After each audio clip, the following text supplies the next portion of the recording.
오늘은 요한계시록 서론의 마지막 부분인 7절, 8절의 말씀을 살펴보려고 하는데요. 이 7절, 8절의 말씀은 요한계시록의 전체 주제를 요약해 주는 내용으로서 예수 그리스도의 재림에 대하여 말씀하고 있습니다. 우리 주 예수님의 재림하심으로 창조로부터 시작된 하나님의 구속의 경륜은 비로소 완성이 됩니다. 세상을 창조하실 때 하나님 마음속에는 창조부터 재림까지 하나로 연결된 구원 역사를 계획하셨다는 말입니다.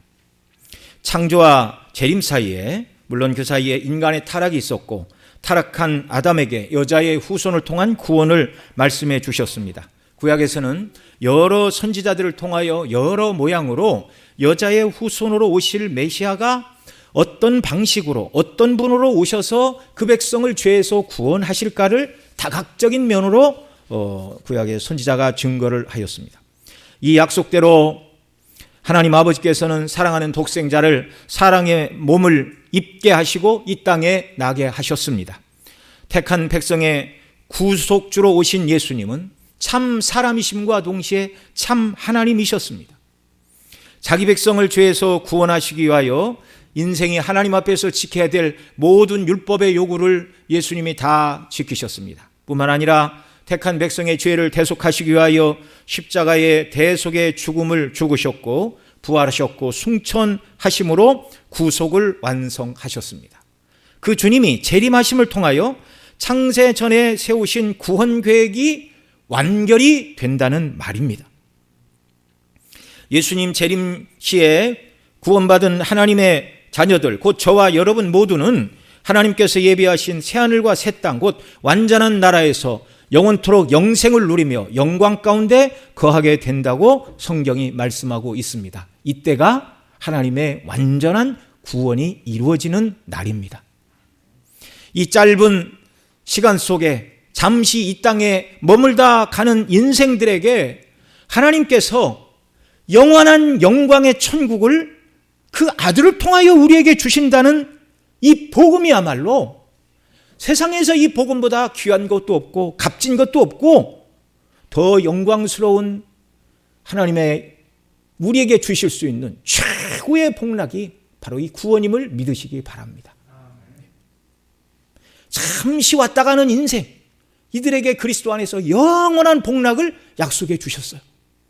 그러니 그리스도인들은 나이가 많고 겉사람이 날로 후패해지고 정말 이 세상을 떠날 날이 가까웠다고 해서 슬퍼하거나 근심하거나 염려할 필요가 없는 것입니다. 영화로운 하나님의 나라가 저와 여러분을 위해서 예비되어 있는 줄 믿으시기 바랍니다. 이것이야말로 산 소망입니다.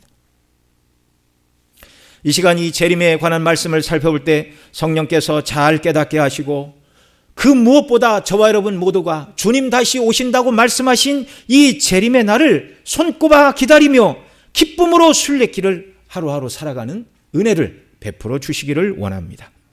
자, 예수님의 재림에 대하여 말씀하시는 첫 번째 내용은 무엇이죠? 7절 앞부분에 보면 이렇게 말씀합니다. 볼지어다 구름을 타고 오시리라.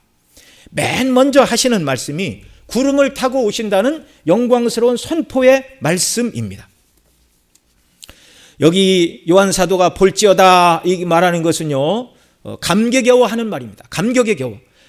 정말 하늘로 승천하신 예수께서 올라가신 그대로 때가 되면 반드시 다시 오신다는 말입니다. 사도행전 1장 9절로 11절에 예수님 승천하실 때의 모습을 이렇게 말합니다. 같이 읽습니다. 이 말씀을 마치시고 저희 보는 데서 올리워 가시니 구름이 저를 가리워 보이지 않게 하더라. 올라가실 때 제자들이 자세히 하늘을 쳐다보고 있는데 흰옷 입은 두 사람이 저희 곁에 서서 가로되 갈릴리 사람들아 어찌하여 서서 하늘을 쳐다보느냐. 너희 가운데서 하늘로 올리우신 이 예수는 하늘로 가심을 본 그대로 오시리라 하였느니라. 아멘. 이미 예수님 승천하실 때 주신 이 말씀대로 주님이 다시 구름을 타고 오신다. 여러분, 이 요한계시록은 황제 숭배를 거절한 초대교회 성도들을 대상으로 기록되었다고 말씀을 드렸는데요. 그들은 핍박에 직면한 자들이었습니다. 이 핍박이 언제 지나갈까를 염려하는 그들, 이 핍박으로 인하여 어떤 고난과 어려움을 겪을까 근심하는 그들, 또는 이미 시작된 이 핍박으로 인하여 옥에 갇히고 매를 맞고 죽음의 위협에 직면한 성도들에게 요한 사도가 촉구하는 바는, 여러분 이 핍박 때문에 고통스럽고 힘드시죠? 조금만 참아보세요, 그런 말을 하는 게 아니라 볼지어다 구름을 타고 오시리라, 이 말씀을 선포하고 위로하고 있다는 사실입니다. 오늘 우리가 살펴보고 있는 7절, 8절은 계시록의 서론 부분의 결론으로서 계시록 전체의 주제이고 결말이라고 말씀을 드렸는데요, 고통과 핍박에 직면한 성도들에게 그들이 현실의 삶의 무게로 신앙의 중심을 잃고 염려하며 어찌할 바 몰라 삶의 목적도, 그리스도인의 삶의 목적도, 성도의 삶의 의미도 잃어버리고 낙심과 염려와 두려움 가운데 살아가는 자들이 되지 말라고 지상의 성도들을 향하여 경각심을 불러일으키는 말입니다. 그 말이 뭐라고요? 볼지어다 구름을 타고 오시리라. 여러분, 이 말이 모든 인생의 문제로 고민하고 있는 성도들에게 주는 최종적인 해답인 줄 믿으시기 바랍니다. 주님이 오시면 모든 문제가 완벽하게 해결되는 줄 믿으시기 바랍니다. 그 재림의 주님을 바라보고 주의 도우심을 간구할 때 주님이 다시 오시는 그날까지 참고 인내하는 은혜도 주시는 줄 믿으시기 바랍니다. 보라, 주목하여 보라, 구름을 타고 주가 다시 오신다. 앞으로 세상에 어떤 일이 일어난다 할지라도 그런 일들은 예수님의 재림에 비하면 큰 일이 아니라는 것입니다. 이제 계시록 뒤에 가면 7인의 재앙, 7나팔의 재앙, 7대접의 재앙들이 이 땅에 쏟아지게 될 것이지만, 그런 일들로 인해서 때로 이 땅에 전쟁이 일어나고 재앙이 닥치고 많은 사람이 죽고 환경이 파괴되고 고통스러운 일들을 맞이하게 되지만, 가장 큰 일은 그런 일이 아니라 예수 그리스도의 재림이라는 말입니다. 오늘 저와 여러분의 관심사는 무엇이죠? 언제쯤이면 경기가 회복될까? 다른 나라들에서 벌어지는 전쟁은 언제 끝나게 될까?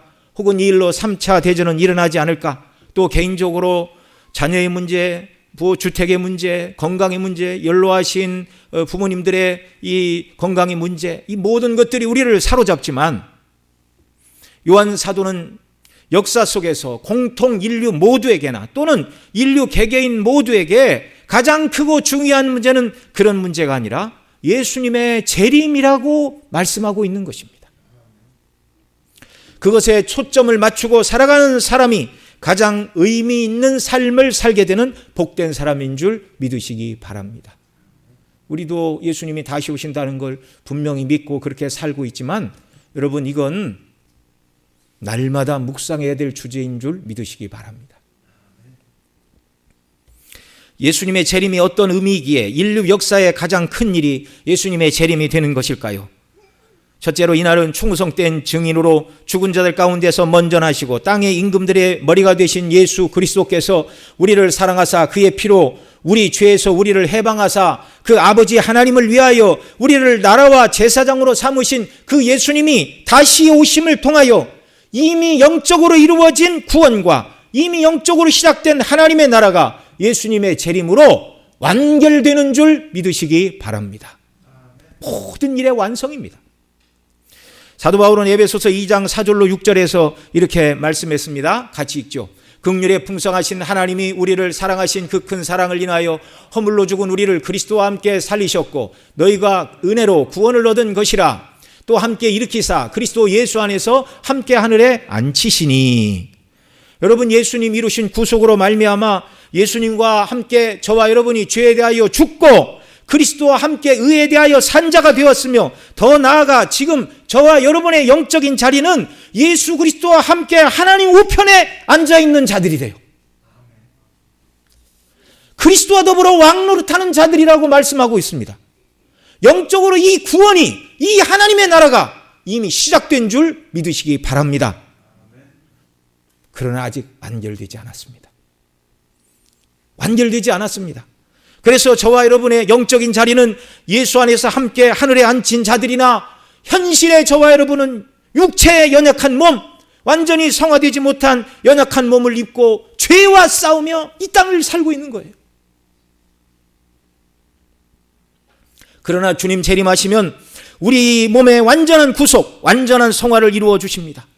연약한 몸을 벗고 부활의 예수님이 입으신 영화로운 몸을 입게 되어 더 이상 어떤 죄의 유혹도 받지 않게 되고 어떤 죄도 짓게 되지 않은 영화로운 몸을 입게 되고 거룩하신 영광의 하나님 앞에 유다서 1장 24절이 말하는 바와 같이 영광의 하나님 앞에 흠없이 즐거움으로 서게 하신다는 말입니다. 그날이 되면 저와 여러분은 더 이상 죄와는 상관없는 사람이 되는 줄 믿으시기 바랍니다. 죄인들은 하나님 앞에 나가는 것이 즐겁지가 않아요. 그런데 완전한 성화를 이루고 영화로운 몸을 입고 주님 앞에 기쁨으로 서서 영생을 누리게 될 줄 믿으시기 바랍니다. 그것이 우리에게 약속된 바이고 불언관에 그런 일이 우리에게 일어난 줄을 믿으시기 바랍니다. 순례길을 살다가 먼저 하나님의 부르심을 받은 자들은 이런 영광 가운데 거하고 있는 줄 믿으시기 바랍니다. 우리가 그들을 부러워하며 살아야 돼요. 또한 그날은 우리가 오직 하나님의 말씀대로 순종하게 되는 때이기에 재림의 날이 가장 큰 날이요 영광스러운 날임을 믿으시기 바랍니다. 예수님은 마태복음 22장 37절로 39절에서 이렇게 말씀해 주셨어요. 내 마음을 다하고 목숨을 다하고 뜻을 다하여 주 너희 하나님을 사랑하라 하셨으니 이것이 크고 첫째 되는 계명이요 둘째는 그와 같으니 내 이웃을 내 몸과 같이 사랑하라. 여러분, 이 예수님의 말씀이 이 말씀대로 우리에게 성취되고 이루어지는 날이 예수님의 재림의 때인 줄 믿으시기 바랍니다. 이렇게 살고 싶어도 연약한 몸을 입고 있는 저와 여러분은 이렇게 살 수가 없어요. 그런데 그날이 되면 주님이 말씀하신 대로 마음과 뜻과 정성과 힘을 다해 주 하나님을 사랑하고 천국에 함께 있는 형제 자매들을 내 몸처럼 사랑하게 되는 영광의 날이 오게 될 줄로 믿으시기 바랍니다. 또한 재림의 날은 사단과 모든 악한 자들이 심판을 받게 되는 날이기에 재림이 가장 크고 영광스러운 날이 되는 것입니다. 여러분, 이 땅의 불의한 일들, 악한 자가 득세하고 악한 자가 정권을 잡고 무고한 사람이 고난과 핍박과 죽임을 당하는 이런 세상 속에 살아가면서 언제 공의가 이루어집니까? 하나님이 살아계시면 이룰 수가 있나요? 라고 항변하는 모든 자들의 탄원과 순교자들의 그 모든 탄원을 들으시고 사단과 악한 영들 그리고 악한 모든 죄인들을 공의로 심판하시는 영광스러운 그날이 예수 그리스도의 재림의 날인 줄 믿으시기 바랍니다. 이 사실을 계시록 10장 10절과 14절 15절에서 이렇게 말합니다. 우리 같이 읽겠습니다. 또 저희를 미혹하는 마귀가 불과 유황못에 던지우니 거기는 그 짐승과 거짓 선지자도 있어 세세토록 밤낮 괴로움을 받으리라. 사망과 음부도 불못에 던지우니 이것은 둘째 사망 곧 불못이라. 누구든지 생명책에 기록되지 못한 자는 불못에 던지우더라. 사단과 그에 속한 악한 영들과 거짓 선지자들 또한 생명책에 이름이 기록되지 못한 자들, 그래서 예수님 믿지 않고 그리스도를 거절하고 악을 행한 모든 그들에게 마땅한 공의 보응이 이루어지는 날, 예수님의 재림의 날이라는 말입니다. 이렇게 예수님 재림의 날은 성도들 개개인이 죄를 완전히 벗어버리고 완전하게 성화되어 영광에 들어가 거룩하신 하나님의 뜻대로 온전히 순종하고 하나님을 기쁨으로 섬기고 영생의 영광에 들어가는 날이며 동시에 사단과 그에게 속한 모든 악한 자들이 그 죄와 악에 대한 합당한 보응이 시행되는 날. 그래서 이 날이 가장 크고 영광스러운 날이라는 말입니다. 주님 다시 오신다는 이 재림의 약속의 말씀이 저와 여러분 모두에게는 참된 기쁨과 위로와 소망이 되시기를 원합니다. 여러분, 예수님의 재림을 기다리는 삶은요, 우리로 하여금 이 땅에서 자기 할 일을 하지 않고 구경하게 되는 구경꾼이나 세상의 방관자로 세상을 살아가는 하는 것이 아닙니다. 재림의 소망을 가지고 사는 자들은 도리어 주님 오실 때를 사모함으로 자기에게 주어진 일을 더 열심히 감당하는 사람들이 재림을 사모하는 자들임을 믿으시기 바랍니다. 이 사실을 예수님은 누가복음 19장 11절로 27절에서 은 열문화의 비유를 통해 이렇게 말씀해 주셨어요. 비유의 내용은 이렇습니다. 어떤 귀인이 왕위를 받아 가지고 오려고 먼 나라로 가면서 그 종 10명에게 은 열문화를 하나씩 나누어 주고 내가 돌아올 때까지 장사하라고 하였습니다. 때가 되어 귀인이 왕위를 받아 가지고 돌아왔을 때 은을 받았던 종들이 그 주인 곧 왕에게 나왔어요. 그리고 장사하여 이익을 남겼습니다. 한 문화로 10문화를 남긴 종도 있었고 한 문화로 5문화를 남긴 종도 있었습니다. 그들을 향하여 말씀하십니다. 17절에 주인은 10문화를 남긴 종에게 이렇게 말합니다. 잘하였도다 착하고 충성된 종이요 내가 지극히 작은 것에 충성하였으니 10고을 권세를 차지하라. 또 19절에서도 5문화를 남긴 종에게 너도 5고을을 차지하라고 하셨습니다. 여러분, 이 비유의 말씀이 보여주는 게 무엇이죠? 우리 주님은 만왕의 왕의 권세를 가지고 다시 돌아오는 왕과 같은 분이라는 것을 말씀하고 있어요. 그러니 그분의 종된 저와 여러분은 주께서 우리에게 나누어 주신 문화, 우리에게 주신 사명, 달란트, 이것을 가지고 주님 오실 때까지 충성을 다하여 섬기면서 주님 다시 오실 날을 기다려야 한다는 말씀입니다. 구름을 타고 오시리라 라는 말씀은 무슨 뜻이죠? 첫째로 이 말씀은 영광 중에 오신다는 말씀입니다. 여러분, 구름 타고 오신다는 말씀이 하늘에 떠 있는 구름을 타고 오신다는 말씀이 아니에요. 여러분, 하늘에 떠 있는 구름은 다 이 수증기가 올라가서 사람이 밟고 설 수가 없습니다. 그 우주선이 아니에요. 왜 예수님이 운송수단이 부족해서 구름을 타시겠어요? 구름을 타고 오시리라 해서 타고라는 말의 헬라어는 메타인데, 이 말은 이제 영어로 바꾸면 with, 우리말로 바꾸면 함께. 자, 구름을 타고 오시리라. 이 말씀의 본래적인 뜻이 뭐라고요? 구름과 함께 오시리라.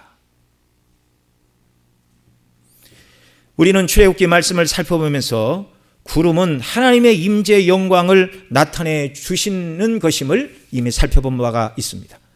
출애굽기 13장에 보면 출애굽한 그들 숲곳에서 발행하여 광야 끝 에담의 장막을 치자 여호와께서 그들 앞에 행하사 낮에는 구름 기둥으로 그들을 인도하시고 밤에는 불 기둥으로 그들에게 비추사 주야로 진행하게 하시니, 이렇게 말씀하고 있는 것처럼 출애굽 후 광야에 나간 그들 어디로 가야 하고 어떻게 해야 될지, 낮에는 뜨거운 태양의 열기로, 그리고 밤에는 일교차가 매우 심한 곳이 광야입니다. 그래서 이 사막에 가서 모닥불을 피우고 잠을 자지 않으면 사람들이 저체온증에 걸려서 체온 관리를 못하면 이제 죽기도 한다고 그럽니다. 낮에는 일사병 걸려 죽기 딱 좋은 곳이고 밤에는 저체온증으로 죽기 딱 좋은 곳이 광야입니다. 그런데 그 광야에 하나님은 낮에는 구름기둥, 밤에는 불기둥으로 그 백성과 함께 동행하시고 보호하시고 임재의 영광을 나타내 주셨습니다. 또 출애굽기 19장에 보면 시내산 위에 그 백성들에게 언약을 맺으실 때 빽빽한 구름 가운데 하나님이 임하셔서 모세를 통하여 나와 언약을 맺겠느냐? 백성들이 네, 언약을 맺겠습니다. 이렇게 대답하자 빽빽한 구름 가운데 불과 연기 가운데 하나님께서 십계명을 말씀해 주셨어요. 또 출애굽기 40장 성막을 완성한 후에 34, 35절에 보면 이렇게 말합니다. 구름이 회막에 덮이고 여호와의 영광이 성막에 충만함에 모세가 회막에 들어갈 수 없었다. 이처럼 성경에서 구름은 하나님의 임재의 영광을 가르치는 말입니다. 예수님이 구름과 함께 오신다는 말은 충만한 영광 가운데 재림하신다는 말씀인 줄 믿으시기 바랍니다. 여러분, 구름과 함께 영광 중에 재림하신다는 말, 왜 이 말이 강조되냐면 예수님의 초림과 비교하여 말할 수 없는 영광 중에 오신다는 말씀이에요. 예수님은 이미 한 번 오셨고 한 번 더 오십니다. 그런데 이제 구약 성경에서는요, 예수님의 초림과 재림을 이렇게 앞에 있는 산, 뒤에 있는 산이 이렇게 보면 두 개지만 멀리 보면 하나로 보이는 것처럼 구약 성경에서는 예수님과 초림을 마치 하나의 사건인 것처럼 얘기를 해요. 그런데 이제 신약에 오면 초림과 재림이 이제 구별이 됩니다. 이제 그런 내용이 이제 뒤에서도 더 말씀을 드리겠습니다. 여러분, 예수님의 초림은요, 누가 보아도 매우 초라하기 짝이 없었습니다. 만왕의 왕 만주의 주께서 어디에 태어나셨어요? 왕궁에 태어나 금침 보료에 누우신 것이 아니라 사관에 있을 곳이 없어서 강보에 쌓여 구유에 누우셨습니다. 헤롯이 탄생하신 예수님을 죽이려 하자 애굽으로 피난을 가셔야 했고, 애굽에서 돌아오신 이후에도 사람들이 두려워 그 아버지 요셉은 변방 갈릴리에서 예수님을 키웠습니다. 당시 사람들이 예수님을 부르던 갈릴리 출신 나사렛 예수라는 말은요, 별 볼 일 없는 사람이라는 모욕적인 멸시의 말이었습니다. 아주 별 볼 일 없는 시골뜨기 중에 시골뜨기다, 그런 말입니다. 육신을 입고 하나님의 아들이 오셨지만 자기를 비워 종의 형체를 가져 사람들과 같이 되었고 사람의 모양으로 나타나심으로 그 영광을 감추고 오셨어요. 아무도 초림의 예수님을 보고 만왕의 왕이요 하나님의 아들이라고 고백할 수가 없었습니다. 그래서 하나님 아버지께서 증거해 주셨어요. 탄생하실 때 천사를 통하여 너희를 위하여 구주가 나셨으니, 다윗의 동네에 구주가 나셨으니 곧 그리스도 주시니라. 그리고 예수님 세례를 받으실 때 하나님께서 하늘에서 목소리로 말씀하셨지요. 이는 내 사랑하는 아들이요 내 기뻐하는 자라. 변화산 위에서도 증거해 주셨습니다. 사람은 예수님을 보고 그분이 하나님의 아들이신지 영광을 감추고 오셔서 알 수가 없었어요. 여러분, 만일 초림의 예수님이 영광 가운데 오셨다면 어찌 본디오 빌라도가 사형 판결을 내리고 예수님을 십자가에 못 박으라고 내어줄 수 있었겠습니까? 초림의 예수님은 철저히 낮추셨어요. 그 영광을 완전히 감추셨어요. 왜요? 저와 여러분의 구속을 이루시기 위하여 자기를 낮추시고 죽기까지 복종하셨으니 곧 십자가의 죽으심이라, 이 말씀을 이루기 위해 낮추셨습니다. 아무도 초림의 예수님의 영광에 주목하지 않았습니다. 그러나 재림의 예수님은 다릅니다. 초림의 예수님이 한없이 낮아지시고 초라한 모습으로 오셔서 구속을 완성하셨지만, 재림의 예수님은 무엇과 함께 오신다고요? 구름과 함께 영광 중에 우리 주님이 이 땅에 다시 오신다는 말입니다. 이 사실을 마가복음 13장 26절로 27절에 이렇게 말씀해 주셨습니다. 같이 읽습니다. 그때 인자가 구름을 타고 큰 권능과 영광으로 오는 것을 사람들이 보리라. 그때 저가 천사들을 보내어 자기 택하신 자들을 땅 끝으로부터 하늘 끝까지 사방에서 모으리라. 구름을 타고 큰 권능과 영광으로 오는 것을 사람들이 보리라. 재림의 주님은 영광 중에 오십니다. 만왕의 왕으로 오시어 당신을 믿는 백성들은 영생에 들어가도록 곡식을 모으시고, 믿지 않는 자들은 영벌에 처하는 권세를 가지시고, 모든 무릎을 예수의 이름에 꿇게 하시고, 만왕의 왕 만주의 주로 경배를 받으시며 주님이 다시 오심을 믿으시기 바랍니다. 그날에 이 예수님 다시 오심을 소망하며 이 예수님 믿고 순종하며 살아가는 저와 여러분의 이름을 재림의 주께서 부르실 줄을 믿으시기 바랍니다. 대통령 앞에 최고급 훈장 받는 것과 비교가 되겠습니까? 요즘 월드컵이 한창인데 어느 나라인가는 우승을 하겠죠. 시상식에 월드컵 우승이라고 목에다 금메달 달아주고 온 나라 백성들이 기뻐하며 잔치를 벌일 터인데, 우리는 아직 그런 건 경험을 못 해봤잖아요. 그런데 월드컵 4강 갔을 때 전 국민이 마음이 기쁘고 들뜨고 난리가 났었잖아요, 말 그대로. 여러분, 예수님 재림하시는 날 택한 백성들 영광 중에 주님이 저와 여러분을 부르실 때, 이 영광은 세상에서 경험해보지 못한 최고의 영광이요 기쁨이요 가장 큰 만족의 날이 됨을 믿으시기 바랍니다. 그런 영광이 영원토록 계속되는 것이 어디라고요? 천국이라고요. 이 얼마나 놀라운 구원을 우리에게 주십니까? 감사할 것밖에 없습니다.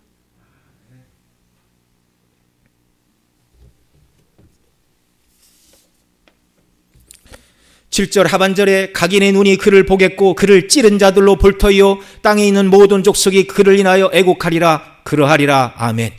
각인의 눈이 그를 보겠고 이 땅에 존재했던 모든 사람, 이미 죽은 사람이나 살고 있는 사람, 그 다음에 이 땅에 살고 있는데 예수님을 믿는 사람과 믿지 않는 모든 사람, 산 자와 죽은 자, 믿는 자, 믿지 않는 자, 각인 모두가 동시에 예수님의 재림을 한꺼번에 볼 것이란 말입니다. 이미 천국에 들어가 있는 구원받은 성도들도 다 예수님의 재림의 날을 다 보게 된다는 거예요.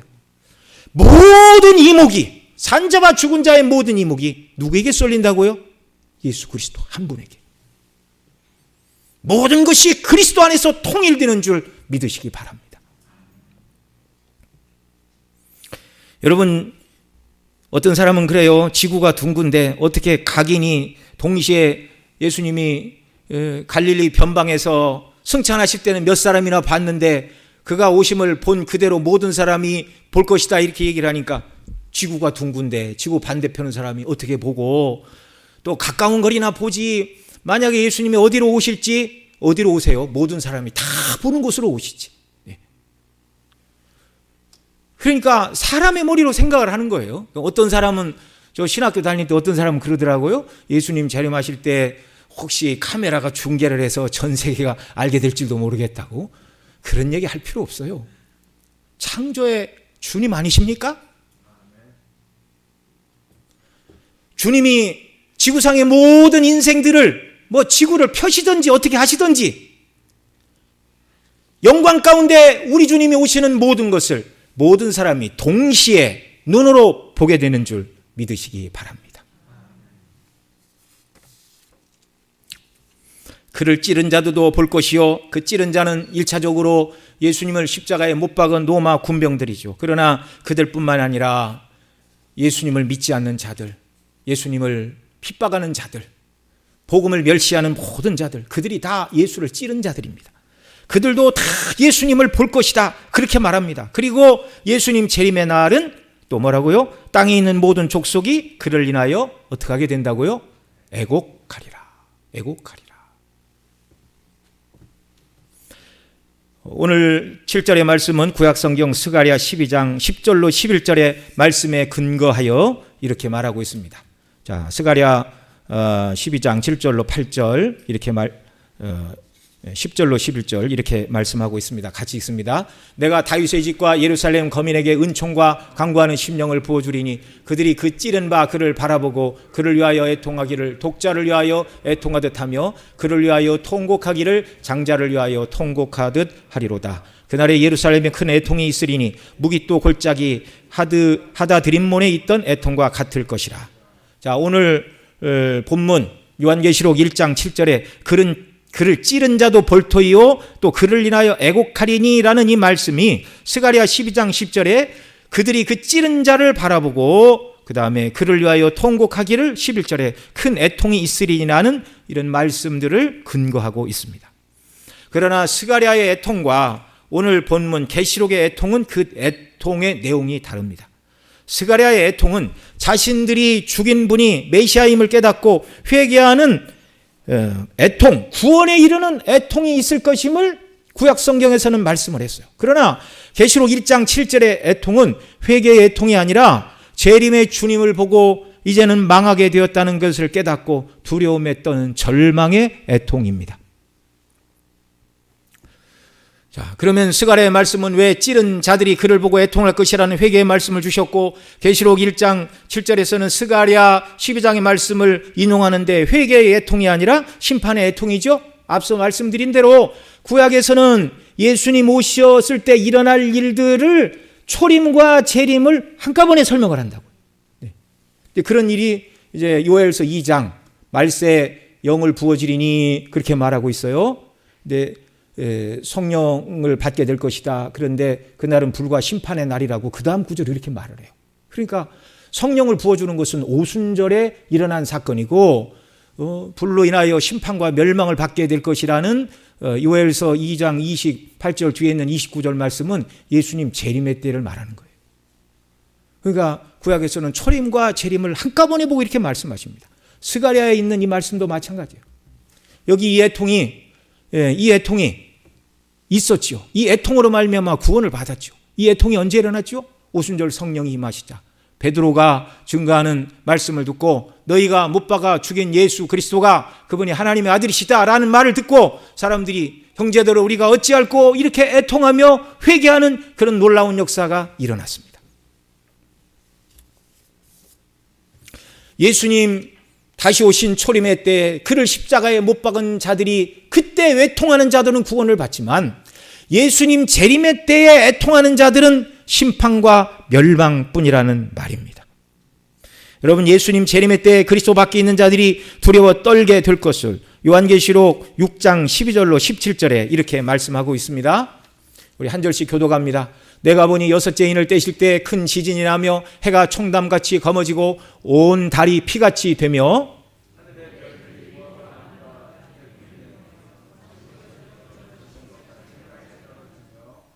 하늘은 종이축이 말리는 것 같이 떠나가고 각 산과 섬이 제자리에서 옮기우매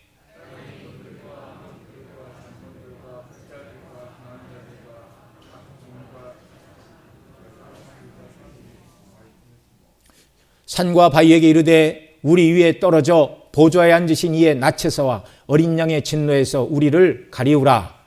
그들의 진노의 큰 날이 이르렀으니 누가 능히 서리오 하더라. 아멘. 예수님 재림의 날 그리스도 밖에 있는 자들은 두려워 떨게 됩니다. 차라리 큰 산과 바위에게 떨어져 자기 존재가 완전히 없어졌으면 차라리 낫겠어요. 왜요? 보좌에 앉으신 이의 낯과 어린 양의 진노가 그들 앞에 있음을 깨달아 알기 때문입니다. 그날의 애통은 멸망의 애통이에요. 그러나 그리스도 예수 안에 있는 저와 여러분에게 이날은 두려워 떠는 자들이 아니라 기쁨의 날인 줄 믿으시기 바랍니다. 데살로니가전서 4장 6절로 8절에서 이렇게 말합니다. 또 한 절씩 읽습니다. 주께서 호령과 천사장의 소리와 하나님의 나팔로 친히 하늘로 쫓아 강림하시리니 그리스도 안에서 죽은 자들이 먼저 일어나고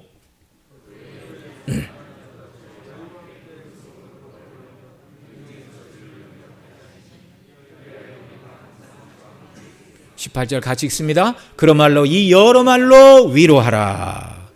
왜 위로하라고요? 살아남은 자들이 구름 속으로 끌려올려 공중에서 주를 영접하게 하시고 그리하여 주와 항상 함께 있으리라. 우리가 이 땅에 거할 때는 주와 따로 거하여 주님과의 완전한 사랑의 교제와 연합과 영생을 누리는 것이 간헐적으로 일어나는 일이지만 주님의 재림 이후 그날 이후로 항상 주와 함께하게 될 것이다. 우리를 사랑하사 당신을 십자가에 내어주시고 우리를 구원하시고 하나님의 자녀로 만드시고 우리를 신부로 만드신 우리 주 예수 그리스도 그분이 우리와 항상 함께 하신대요. 놀라운 말입니다. 여러분 예수님 사랑하십니까? 그러면 이 날을 사모하시기 바랍니다. 네. 또 어떤 사람이 결혼하기로 약속을 하고 군대를 갔다고 그래봐요. 그러면 휴가 오기를 군대 제대하기를 손꼽아 기다릴까요? 안 기다릴까요? 손꼽아 기다리죠. 손꼽아 기다리죠.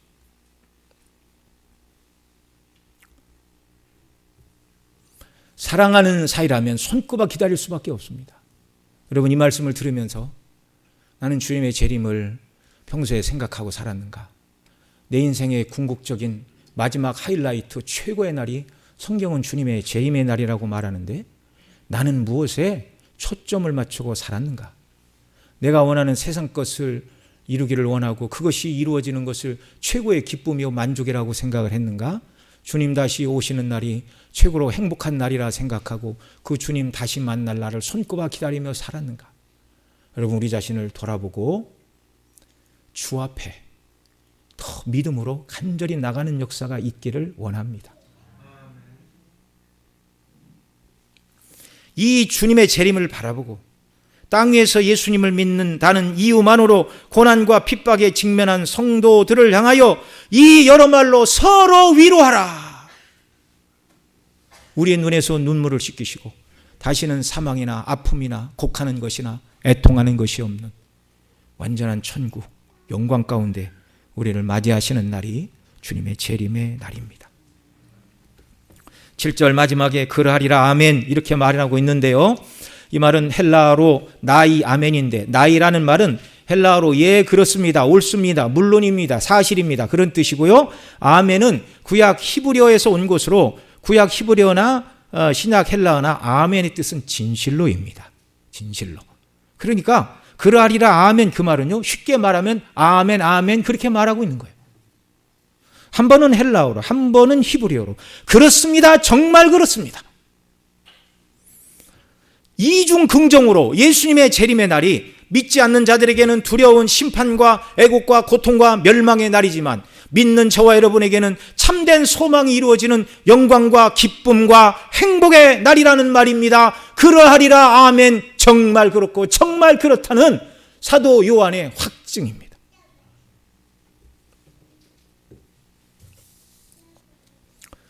여러분, 이 날을 준비하며 살아가는 역사가 있기를 바랍니다. 예수님 재림하심으로 역사는 끝나요. 주님의 재림의 날 우리 주변 사람들 중에 우리를 바라보고 아니 당신은 예수님 믿고 교회 다니면서 이런 날이 올 줄을 진즉에 알았으면서 왜 나에게 한마디도 이 말을 해주지 않았느냐라는 원망의 말을 듣지 않기를 바랍니다. 믿는 성도들이 세상을 향해 실천할 수 있는 가장 큰 인류에는 자기 재산을 팔아 가난한 사람들을 구제하는 것보다 더 큰 일이 무엇인가? 그리스도 밖에 있는 자들에게 그들을 영원히 구원하기도 하시고 믿지 않는 자들을 영원히 심판하사 지옥 형벌에 던지시는 만왕의 왕 예수 그리스도가 계시고 그분이 다시 오심으로 역사가 끝이 난다는 사실을 증거하므로 그들이 회개하고 예수님 믿고 주께로 돌아오게 하는 이 일이 가장 큰 일이고 사람에게 행할 수 있는 가장 큰 사랑임을 믿으시기 바랍니다. 끝으로 8절에 보면 뭐라고 말씀합니까? 주 하나님이 가라사대 나는 알파와 오메가라, 이제도 있고 전에도 있었고 장차 올 자요 전능한 자라 하시더라. 이 말의 뜻은 무엇일까요? 앞서 7절 하반절에 그러하다 아멘, 그 말이 요한 사도가 예수님의 재림을 말하고 그렇고 그렇습니다, 사실이고 진실입니다, 아멘 아멘입니다, 그렇게 요한 사도가 그러하리라 아멘이라고 확증을 했다면 이 8절의 말씀 주 하나님이 가라사대 나는 알파와 오메가라, 이제도 있고 전에도 있고 장차 올 자요 전능하신 하나님이라. 전능하신 그 하나님이 다시 오시겠다는 말씀, 예수님의 재림이 확실하다는 말씀을 창조주 하나님이 맹세해 주시는 말씀이에요.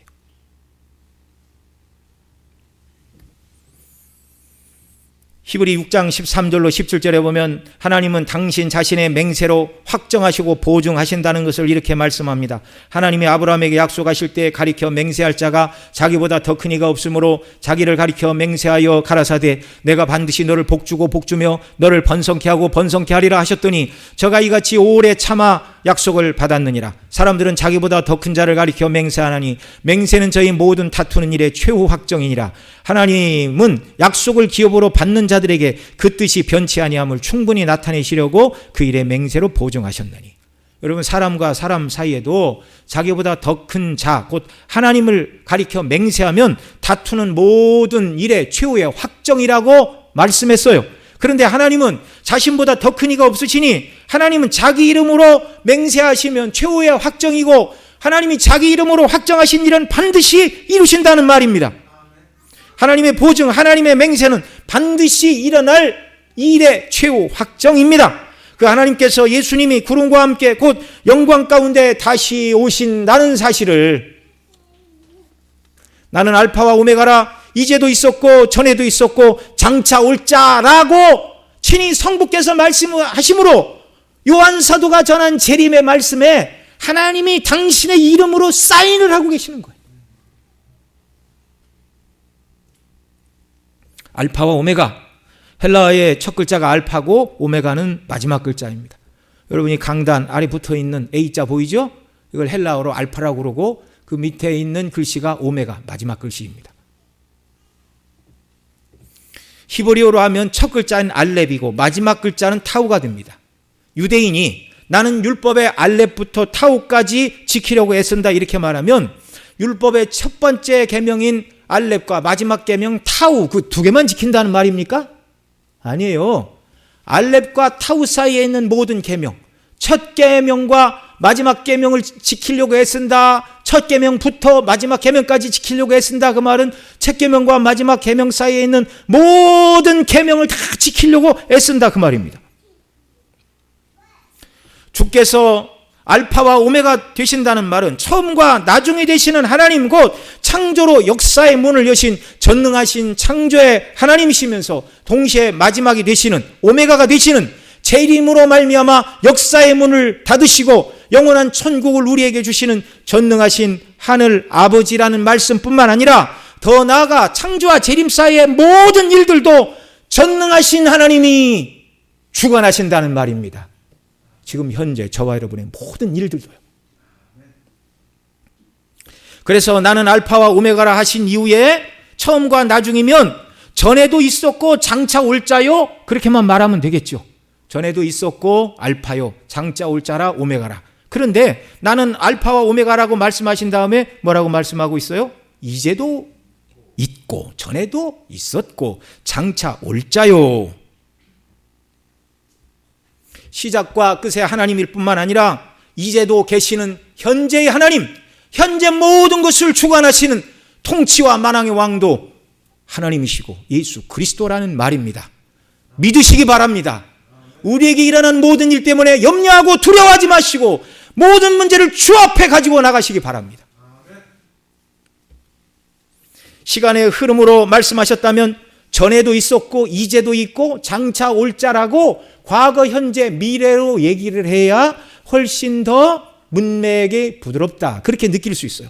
그런데 오늘 본문에서 현재도 있고 전에도 있었고 장차 올 자라 뿐만 아니라 이미 살펴본 4절 말씀에서도 이제도 계시고 전에도 계시고 장차 오실 이라고 과거, 현재, 미래가 아니라 현재, 과거, 미래로 하나님의 존재 영광을 말씀해 주고 있어요. 여러분 왜 현재를 가장 앞장 세우고 있습니까? 이것은 히브리인들이 글을 쓰면서 강조하고 싶은 것은 맨 앞에 두는 방식을 이 요한 사도도 차용을 한 것입니다. 이 편지를 받아보는 성도들에게 너희가 예수를 믿는다는 이유로 고난에 직면했느냐? 낙심하지 말고 하나님 아버지와 주 예수를 바라보라. 그분은 과거에 창조하신 창조의 주시오, 장차 재림하셔서 역사의 문을 닫으시고 성도들의 원통함을 풀어주시고 악인들을 심판하시는 그 하나님이실 뿐만 아니라 너희의 고통과 연약에 반응하시는 현재의 하나님이시다. 현재 너의 주이시다.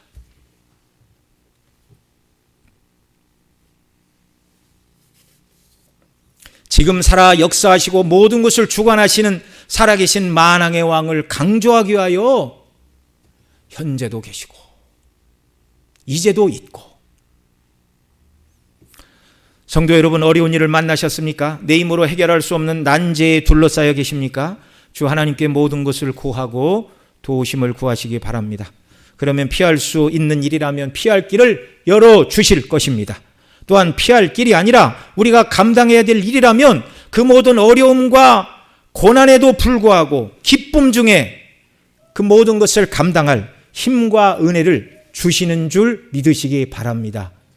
그 은혜를 주실 때까지 우리는 주 앞에 나가 간구해야 합니다. 반드시 주십니다. 아버지가 이런 분이십니다. 예수님은 나와 아버지는 하나이라고 하셨어요. 그리고 히브리 13장 8절에서 그 예수님에 대하여 예수 그리스도는 어제나 오늘이나 영원토록 동일하시니라 라고 말씀하고 있습니다. 2000년 전 이 땅에 계실 때 당신의 백성을 불쌍히 여기시고 긍휼을 베풀어 주셨던 주님, 병자들의 아픔을 아시고 그들을 고치시고 심지어 나병 환자를 만지시고 그를 치료하신 사랑과 자비와 긍휼의 주님의 성품과 능력과 사랑이 조금도 변하지 않고 오늘 우리에게도 부어진다는 사실을 믿으시기 바랍니다. 이제 성부 하나님께서도 보증하신 예수 그리스도의 영광스러운 재림의 약속이 저와 여러분에게는 어떻게 다가오십니까? 별 느낌이 없는 말에 불과하다면 여러분, 우리는 주님의 은혜를 간구해야 됩니다. 재림을 얘기를 해도, 그것이 가장 영광스러운 날이라고 얘기를 해도 나에게 영광스러운 날은 따로 있다고 말한다면 여러분, 우리가 너무 고난이 없이 현실의 삶이 너무 편안하기 때문에 그런 줄 아시기 바랍니다. 사도 요한과 초대교회 성도들은 예수님을 믿는다는 것 때문에 목숨을 내놓아야 하는 위기의 시대를 살아간 성도들이었습니다. 그들에게 하나님 아버지와 예수 그리스도께서 알파와 오메가가 되시어 과거와 현재와 미래의 주관자가 되시고 고난에 처한 자들을 도울 힘과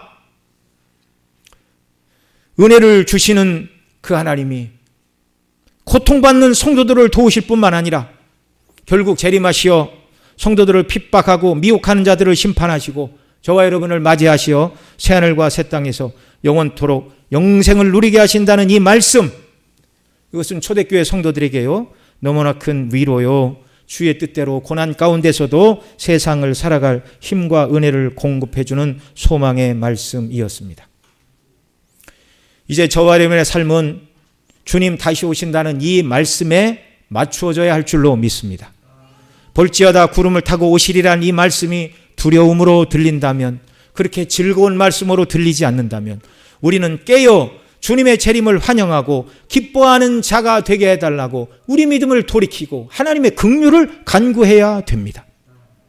그리고 예수님 다시 오시면 우리에게 이루어질 완전한 구원, 몸의 구속이 이루어져 더 이상 죄를 짓지 않고 거룩하신 영광의 하나님 앞에 두려움 없이 서서 주님과 교통하는 영생의 영광의 날을 기쁨으로 사모하며 살아가는 역사가 있기를 바랍니다. 이런 성도들은요, 주일에 예배 자리에 나오는 것이 기쁘고 즐거운 일인 줄 믿습니다.